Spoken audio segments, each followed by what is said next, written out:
'cause there's a reason you just wanna dance. Yeah, you could shake your feelings, 'cause there's a reason. Jackson was an example. He was like, I want to talk about all these things, and I was like, whoa, whoa, whoa, whoa, whoa, whoa, whoa.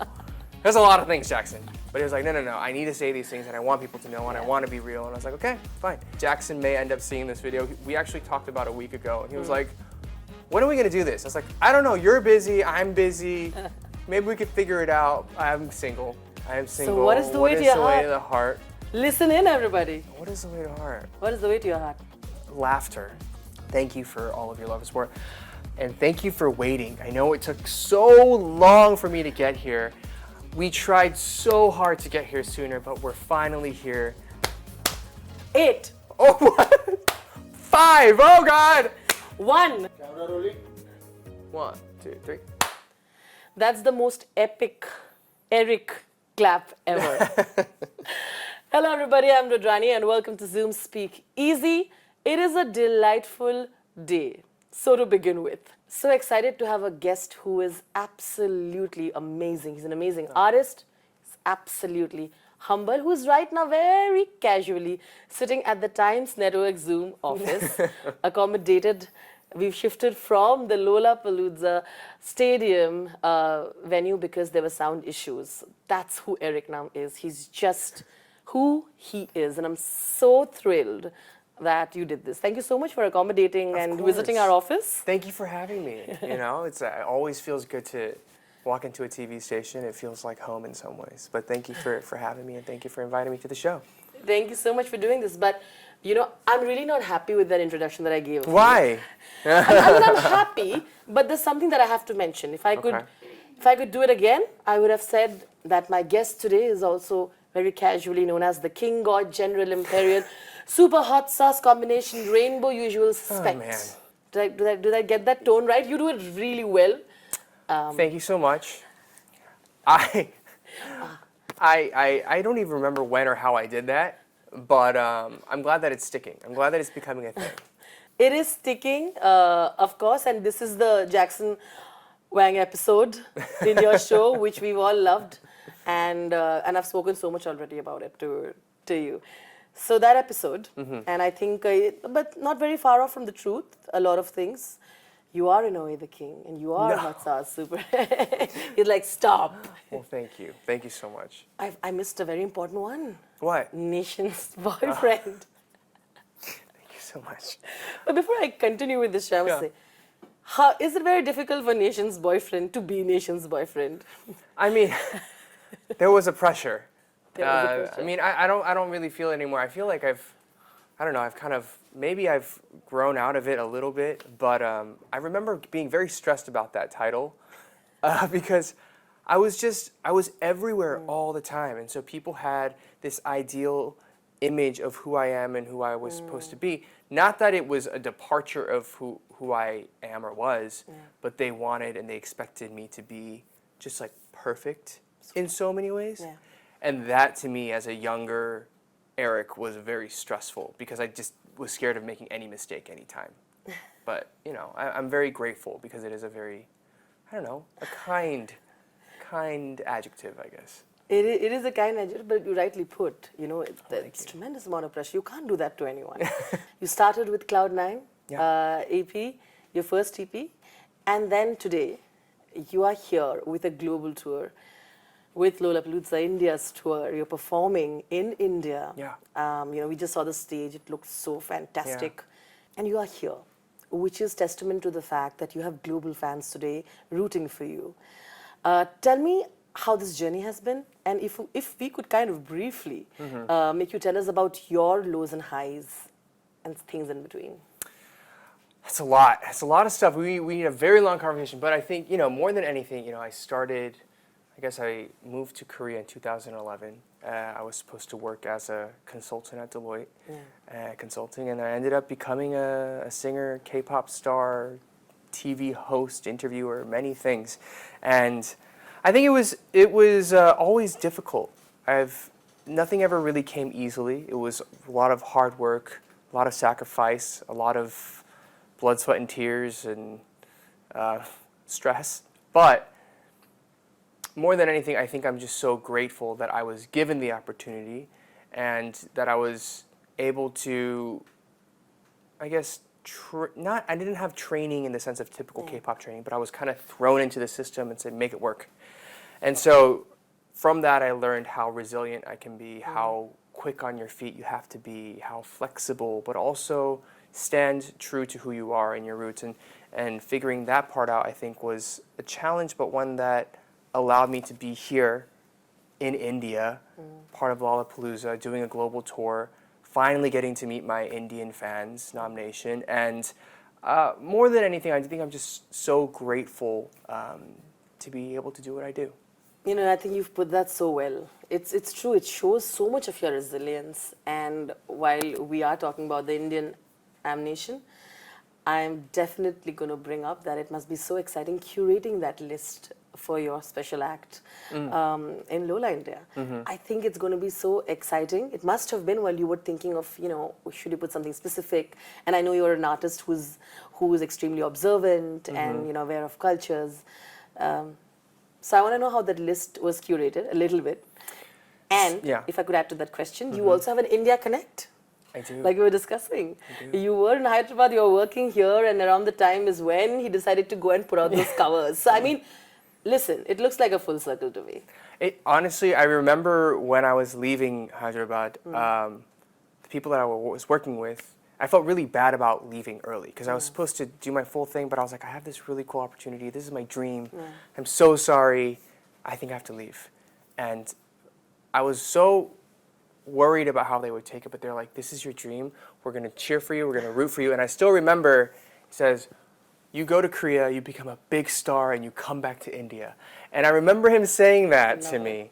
And I got here, and I was like, wow, this is that moment. It's taken me 13 years, but I'm finally here back in India being able to perform. So it is a very surreal, full circle moment. And I'm really glad that that was part of my journey. Well, so I'm on a world tour, and if it's my solo concert, I'll probably do, you know, hour and a half to 2 hours of music. But a festival set is typically, 30 minutes to an hour. So thankfully, I have like a full hour. So my thinking is, my fans have never seen me in India. They want to see and hear as many things as possible. So to me, it's kind of like all of the hits in my head.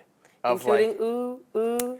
No, that's except for that one. I had to tease you a little. Look at no more of that. Except for that one. I haven't sang that song in very long. I don't know. I think it's super cute. Everybody wants it, but I'm like... I know. Part of me is like, I was so young. There are songs that I have a hard time going back to because I was so young when I did it. But maybe, never say never. Maybe one day it'll make an appearance on a set. But it's going to be high energy, a lot of jumping, a lot of dancing, a lot of singing. And I'm so excited to finally be able to connect with the fans that I've just been over the internet speaking with and talking to for years. Sure. Before I continue with the interview, I think this is the moment where I want to push my luck a little and say, can I make you maybe hum a little? So, but you pick, you know. Okay, I haven't done this one in a while. Don't Leave Yet. Oh, I love it. I'm trying to think. You don't need to leave yet, 'cause there's a reason. You just wanna dance, yeah. You could shake your feelings, 'cause there's a reason. You just wanna dance, yeah. All of those neon lights ain't gonna dry your eyes, but if that's what you need tonight, you don't need to leave yet. Heartbreak's the reason. You just wanna. There you go. Thank you so much. You're too kind. And thank you for obliging all my things. Of course. I'm like, listen, he's like this, she's really pushing it. Like she got me to her office and she's like, now do a mini concert. Just the beginning. No, I would never. Not at all. Thank you for being kind. I love that, by the way. Listen, guys, are you excited or what? I am. So, we continue. There's so many things that is so fascinating about your journey. And we'll go right there. I spoke about the kind of effort you put in writing your lyrics, that, you know, the last album was proof of you know, the kind of effort that you put in. and where you reached, the journey, like we said, being a K-pop idol wasn't always easy, right? Like people who know it, the kind of effort that you've put in. I feel that because you're aware of the kind of, the kind of expectations out of K-pop idols today, the kind of stress that you guys have to do, you're also among the bravest ones, I feel. You went out and put yourself out there, not just through your music. You worded out what you were feeling. At some point, you were feeling this is not the kind of music I want to make in the beginning of your career. You told that to your label. You went independent. You took risks that a lot of people are afraid to do, particularly if you're already settled as a K-pop idol somewhere in a band or anything else. And along with that, we know how protected lives that they have to live if you're part of the labels, right? A lot of things you can't say. And then you did a podcast, which, like I told him, I love. Thank you. You get the biggest of K-pop idols, he included himself. I mean, come on. You put out sides of theirs that people don't get to hear. You show their vulnerabilities. You show that they hurt inside as well. They are not perfect and happy all the time. And I think it's inspiring because not many are doing that. I want to know why that was important for you, and of course, how you look at this entire analysis that I did. Thank you for the question. It's very thoughtful. And I think for me, I don't know how to like fake it, to be very honest. Like when you are on, there was a point in my time where I was on almost every TV show, every radio show, doing all the events, doing all the endorsements, going on tour, and I was everywhere. And I was like, I am so tired and I am so exhausted. I'm thankful, I'm grateful, all of those things. But the fact that everybody just expects me to be perfectly happy all the time is not right. Yeah. And at the end of the day, we are all human. We are all people. And it's easy to forget that some celebrity or artist, K-pop or not, is a person. And behind the glam and the makeup and the music videos and all that stuff is a human being who feels the exact same things that you do. And perhaps some people like that they don't have to think about the troubles. But to me, I always thought it was more powerful and impactful to say, I'm just like you, and my lyrics and my work, I hope, connect with you even more because we're more similar than we are different. And so that's why I was always very open and honest about that with the people around me, which naturally led to me talking about it on podcasts and then the development of an app called Mindset, where we have a ton of artists coming on talking about their highs and lows with mental health. And I would like to think that it's had such a great impact in helping the lives of fans and people around the world outside of just music. And I don't know, like life is tough, but I think it's so much better if we're able to help each other and do it together. And that's kind of always been my goal. Do great music, do great creative things, but to have some sort of social impact has always been a very motivating factor for me. So the fact that I have artists who then say, I want to come on your show and I want to talk about these things that I've never talked about because I know it's going to be done in a way that's approachable and safe and I can trust you. And I'm like, okay, I'm honored, more than happy to. And also if we do it and you don't want to put it out, we'll edit it out. Sure. And it's that type of, that willingness to say, like, you can do it on your own terms that I think people really love. And I appreciate, and I'm very honored that I can have those conversations. Some bits that are intense in his shows, but also your shows is so much fun. Because of the energy that you have. You're one of the most positive, happy people that I see. I instantly knew, the vibe that you have is so friendly, warm, and respectful. I think that's an instant thing. Oh, thank you. So, it's great. And I think people see that in your podcast as well. You know my favorite episode? It's Jackson Wang. Yeah. Because of the kind of chaotic energy that the two of you always share. Yeah. I want to know how it truly is because you're most of the episode looking really embarrassed, but I know you're thoroughly enjoying it because he's pulling your leg. Yeah. But what is your favorite episode? Because sometimes you do. It's difficult, but sometimes you know. Yeah. Yeah. I mean, I have a lot of favorite episodes. I think when you have friends who are coming on and you could talk about things in a way that's we can joke with each other, pull each other's leg. It's a lot of fun. And also, I think sometimes I have friends who we'll have conversations just like over coffee, over a meal, and I'm like, you should talk about this publicly because I guarantee you people are going to understand you better. You're going to feel great about it, but also it's going to impact somebody very, very, like, in a positive way. And when they come on, I won't say who they are, but when they come on and they're talking about it, like Jackson was an example. He was like, I want to talk about all these things. And I was like, whoa, whoa, whoa, whoa, whoa, whoa, whoa. There's a lot of things, Jackson. But he was like, no, no, no, I need to say these things and I want people to know and I want to be real. And I was like, okay, fine. And that's kind of how that episode came out in 2 parts. But I would say for that reason, Jackson's a great example of like, I'm just going to come out and say everything. I was like, thank you for trusting me and let's do it. So I would say, refreshing, isn't it? Yeah, I would say it is one of my favorite episodes. We joked a lot about doing a podcast together during that episode, and I will say we had a video chat. Maybe. I won't say no, I won't say never. I love that. Jackson may end up seeing this video. We actually talked about a week ago, and he was like, when are we going to do this? I was like, I don't know, you're busy, I'm busy. Maybe we could figure it out, but you know, we have talked about it just a little bit. Maybe it will happen. We'll see. At some point, you're like, maybe we should do a reality show. Hands up, everybody who's watching the video live with me right now, saying that we're going to watch absolutely every bit of it. That would be absolute chaos. Remember when he said it? And I'm like, I know he's joking. Can we please make that happen? I just got stressed out thinking about it. Really? But I think that'll truly be a reality show because I don't think y'all have the time to plan things. Y'all have to just be yourselves and entertaining enough. Yeah, I mean, it is what it is. Like, we're all over the place. Yeah. We're super busy. We're flying everywhere.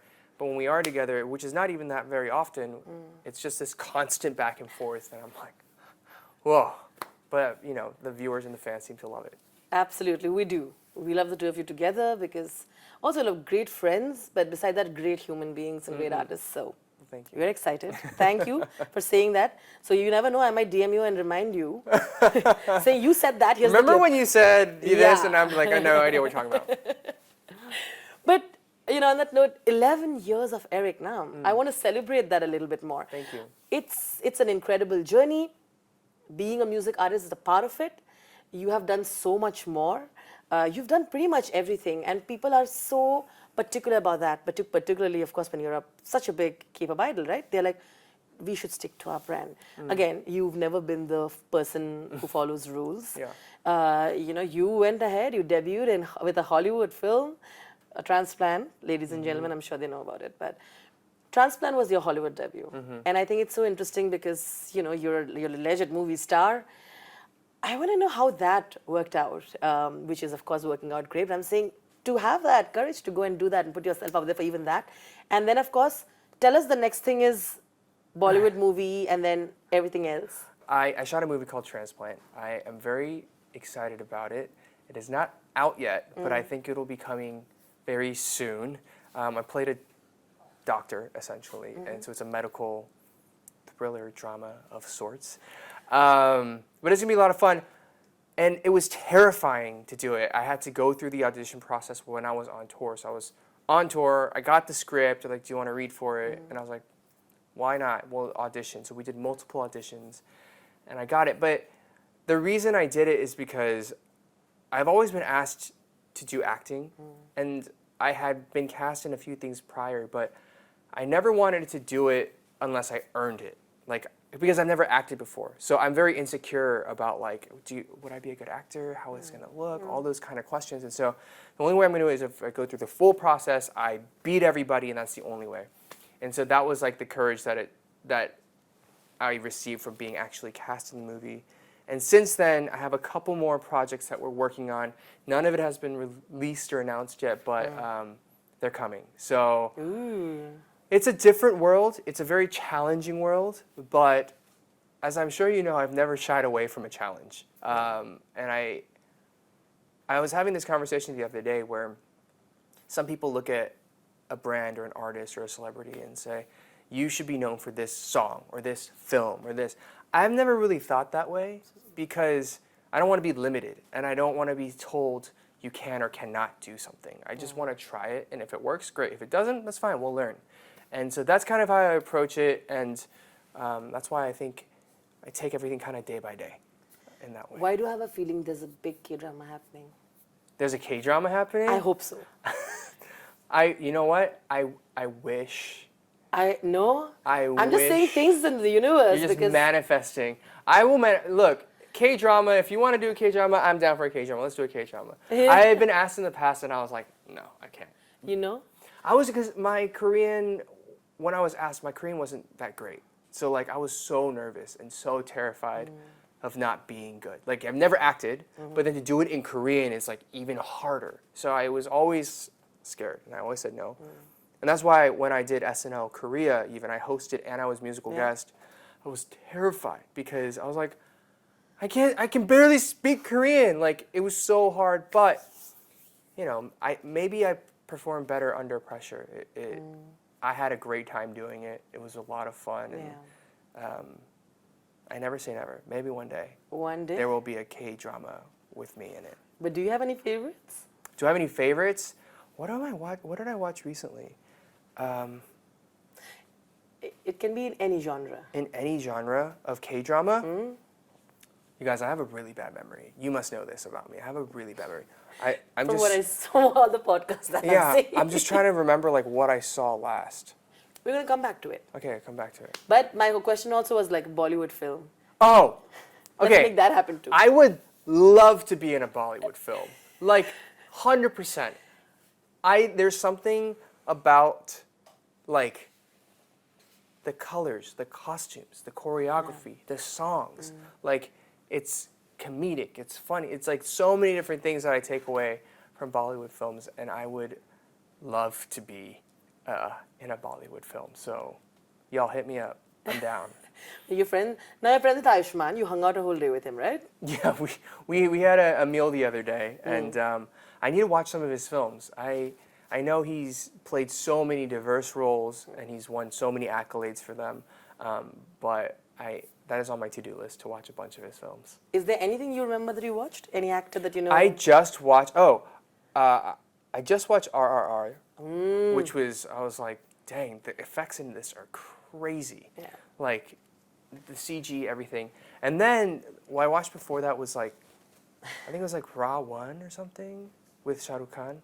Absolutely. Is that Ra 1? Ra 1. Ra 1. Shah Rukh, amazing. Yeah, that was a fun one too. So yeah, That's great.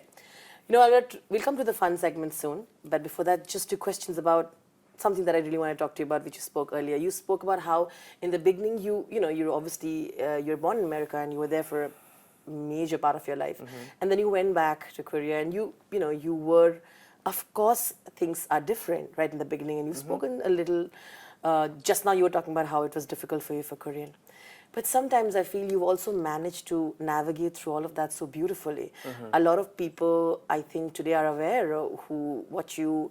You're, an icon for people who are Koreans and Americans, and they feel, Korean Americans also, who feel like, okay, he did it.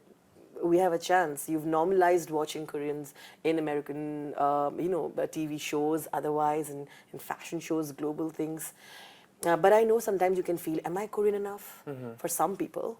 Some people will say that. And then you go back to America, am I American enough? But I think you're in a place that you've beautifully managed to know who you are and you're secure about that. I want to, get your comments on this. Yeah, I mean, thank you for the question. I mean, I think growing up, it's always a challenge because in the States, where I was born and raised, I was always too Asian or too Korean. People would be like, what are you, Chinese, Japanese? Like, I'm Korean. Like, we never heard about Korea. Like, those were the questions that I would be getting. And so I always kind of felt like I didn't fully fit in the States. And then I go to Korea where my language skills were not good. It was very elementary, not very good. And so always having a misunderstanding. I was always in trouble. I was always saying the wrong thing. And then I was just I became very introverted in Korea because I was too American. Anytime something went wrong, it's like, oh, it's because you're too American. So it felt like for whatever reason, I was either to this or to that. And it took a lot of effort of me, obviously, living in Korea and learning the language and learning the culture and becoming as Korean as possible to fully understand. So then I could either say, okay, I'm American, but I'm also Korean. These are the great things about American culture. These are the great things about Korean culture. And this is what I want to take from both. And that has made me, like, in a very literal sense, a very Korean American. And I think when I was growing up, we were like, oh, there's not many of us, like, in TV or movies or like music or anything. But now it's not just me. There's so many great actors, great musicians who are Korean American, who are Asian American, who are really changing what we should do and how we should be and how we should be represented. And so that is encouraging for me, but also I hope many people in many generations. And finally, to understand that being both American and Korean American, I think they're three different things, is actually a superpower, because you're able to understand and adjust and adapt to so many different situations, because we've always never had that one perfect place that we belong. But we belong together as people of multicultural backgrounds. And so to me now it's like a point of pride. It is a point of confidence. It is a point that I feel very happy and proud to say I'm Korean American. I can take from all the cultures in a great way. Beautifully put. Which is why I remember also the patience that you had also, right? I always say that moment to educate someone, or just very nicely. I remember the Tom Holland moment everyone was talking about, where he said, how do you know American? Very nicely told him that because I was born here. But I think it was a beautiful moment to say that it's okay for someone who doesn't know, and to explain to them how that works. I mean, I think people in general don't have malice. They're not trying to be ignorant, or they just may really not know, which is totally fine. And so rather than be offended or defensive, it's like, oh yeah, this is just kind of what it is. And more importantly, I think it's always important to have grace for yourself, but also for other people, and to say, maybe it's a misunderstanding, maybe it's a miscommunication, maybe there's another way to think about it that isn't like, so we should be offended, but like, oh, we could just let them know and we can move on. And that's kind of the way that I've thought about it. 100%. Also, our global star, you were all over the Kenzo for winter. I think you were serving looks throughout. Thank you so much.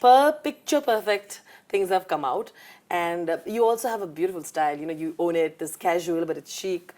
And you just fit in. Thank you. But I remember when we were all talking about it, I also want to understand that I remember there was this front row full of like the A-list crowd. All of you guys, all of the A-listers sitting out there, and you're like casually looking at Zayn Mallik, and then you're doing your own thing. I'm sure you've come across that video. I didn't watch it. I just saw it was on the internet, but I did not watch it. But was it exciting? Because there's this acceptance that you see. And you were there, all the A-listers together. How was that? I mean, it's super cool. I mean, a big shout out and so much love to Kenzo for inviting me to the show. I had a great time. The looks were really cool. I think it's really amazing that fashion weeks and these very important global events have become a lot more inclusive and a lot more accepting of people who look perhaps not like the majority in the West, I'd say. So absolutely. Asian descent, I think for a long time we felt kind of excluded, but now we have this incredible opportunity to be in the front row with Pharrell and Rita Ora and Zayn and these incredible people that I've always been a fan of, and to be sitting side by side is a really cool opportunity. But also I think, oh my God, I was gonna say, like, the really cool thing about like going to these big events now is that Asian and Korean artists have become so like important and a focal point to these big things. And so I go, and it's always cool. Like, I see Jonghae and Choi and Chaunu and all these other idol friends, and we just run into each other there, and it's like casually. It's just like, oh my God, hey, what's up? I haven't seen you in a while, and it's always good to say hi and catch up. And so it was a lot of fun. But thank you to Kenzo for having us out. It was a great time. I'm going to ask only fun questions now, but just the last intense question is, We were talking about like the immense pressure of having been called nation's boyfriend and other things. But does it get lonely sometimes with so much fame when it comes to navigating through love or other things? I don't know. Does it? It must be, right? I think sometimes you wonder, like, oh, why is my life so difficult? In the sense of, like, there's so many competing priorities and trying to, like, I think of my life and my career as, like, a startup. It's so many things to figure out all the time. And that's where it gets difficult. And not a lot of people are in a position like I am. So that's where it gets lonely, trying to figure out, like, there is no blueprint. There is nobody that is, I think about it, like, as a Korean American, there are really not many people who are doing this in this way, who are kind of doing Korea and the US and other markets and figuring it out. And so that's where I was like, I really wish there was, like, a community or a sense of, like, more artists who are similar to me that we can work together. And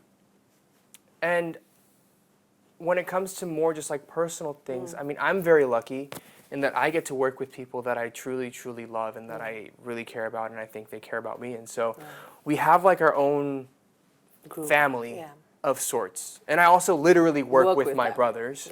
And so, no, I think I don't really get lonely when I do. It's like, I actually enjoy it because I'm always with people. And so I love to just be by myself and, like, spend time. And that's when I actually get most creative. And that's why it's so exciting, because I sit there alone. Like, before I came to India, I was in Paris by myself for, I guess, a day. I'm like, this is great. I get to walk around Paris, live my main character energy moment for a minute, and, like, think, like, what do I want to write about? How am I feeling in the streets of Paris being alone, looking at this beautiful whatever, and, like, seeing lovers kiss and then families walk down, and there's bread. I love bread. I love croissant. Like, that's kind of where I'm getting inspiration, so I enjoy it. Spoken like a true artist. No wonder your songs are like that. Okay, some fun questions. Okay. All right, let's do this. Are you ready? The first thing that comes to your mind, you'll have to say it. Okay. Are you ready? Yeah. Okay, what is the stage ritual that you're going to follow? What is your stage ritual per se? Before going on stage, the moments that you spend in your van, things that need to be around you, how's that? Okay, I am very quiet before I go on stage. Okay. Everybody else is screaming, like, let's go! And I just, like, I'm very quiet. I pray, and then I have, like, a throat spray. I spray my throat. I do a quick vocal warm-up. I stretch out, do my legs because I'm jumping and I'm dancing. And then I get really quiet. I'm just like, okay, let's go. That is it. That is how I go. There's nothing crazy. Okay. It's just very simple. My brother and my manager, I was like, yeah! And I'm just like, can you just be quiet? And they're like, what's going on? I was like, I just need to focus. Because as soon as I hit the stage, that's when I go. So this time, before you go on stage on Lola, that's exactly what you're going to do again. I'll be very quiet, yeah. Everybody's love that. like, are you okay? I was like, I'm fine.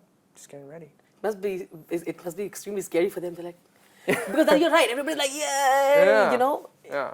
But I love that. I think that's who you are. You're just preserving your energy for the stage. That's pretty much what you're doing. Yeah.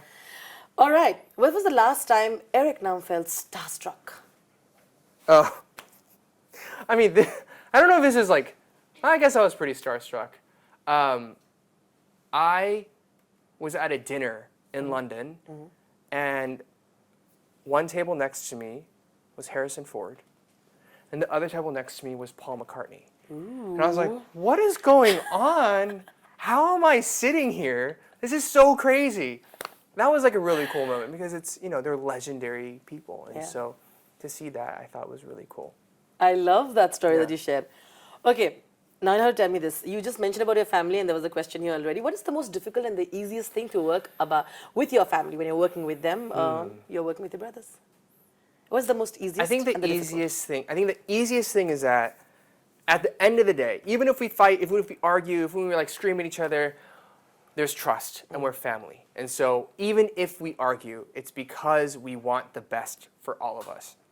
You know, we have to trust that, like, I'm going to fight you on this because I think this is best for you, it's best for all of us, and that's how we have to do it. And so that is easy. Now, the hard part is that we do fight and that we do scream at each other and we have our arguments, and We don't see eye to eye all the time. And that's fine though, because any workplace, any situation, you have the people who are going to argue.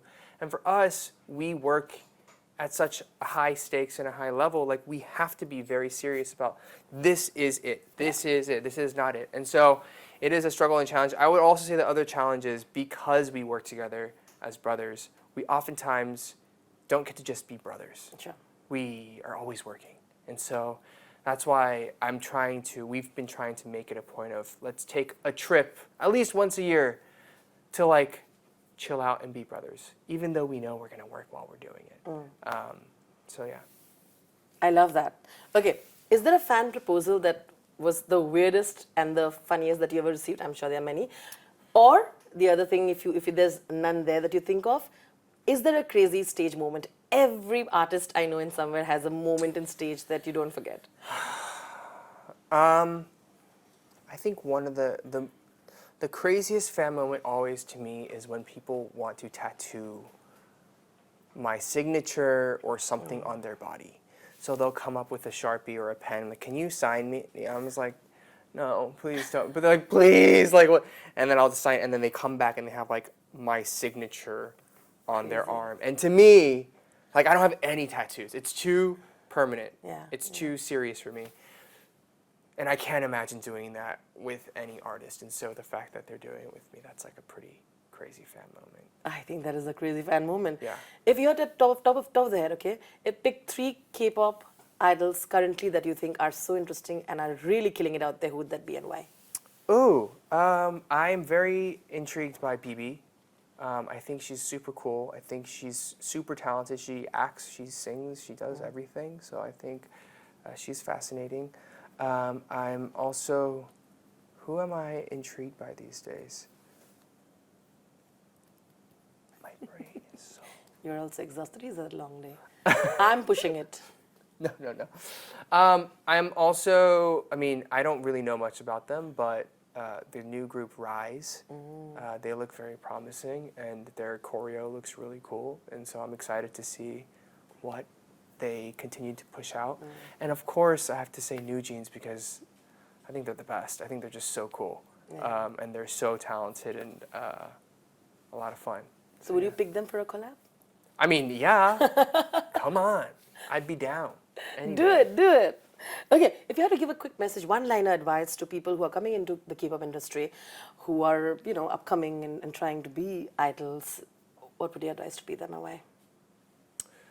To know why you are doing this, to have a purpose and a reason, and to know exactly why you are going to sacrifice so much, to work so hard, to have sleepless nights, and countless hours of effort and rehearsal and all those things.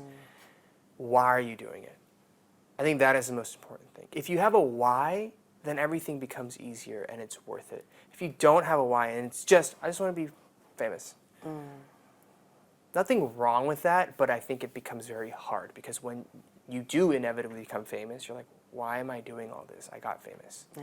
So understanding that why, I think, is very important. Well put. Okay, I'm going to get a lot of blessings for asking these questions. Thank me later. But is Eric Nam single, and what is the way to his heart? You see what I did there? Don't worry. Gotcha. I'm single. I am single. So what is the way to your heart? What is the way to the heart? Listen in, everybody. What is the way to heart? What is the way to your heart? Laughter. Really? Laughter, appreciation of delicious foods, and I think more than anything, I like passion. Not just like romantic passion, but just passionate about life. Like it goes back to the why. Yeah. Why are you living? Why do you do what you do? And what makes you happy? Like that passion. Because I think there is nothing like as attractive and sexier than like having that purpose. Yeah. Wow, this got like really preachy. No, but I love it. It's fine. So you need to be passionate. Yeah. Period. Yeah. That's the thing, Yeah. right? If you had to summarize it. Yeah. Okay, the last one is, of course, a message for your Indian nation who've been supporting you for years, and actually for all the fans who've really been through this journey. and supported you in everything that you do. Yeah. What would you like to tell them? Thank you so much. Thank you so much for the years of love and support and following my music and my career and being there with me, because I think about it and like without my fans, without Nomination, like so much of what I do loses a lot of meaning. It's a very selfish act in that point. So thank you for all of your love and support. And thank you for waiting. I know it took so long for me to get here. We tried so hard to get here sooner, but we're finally here.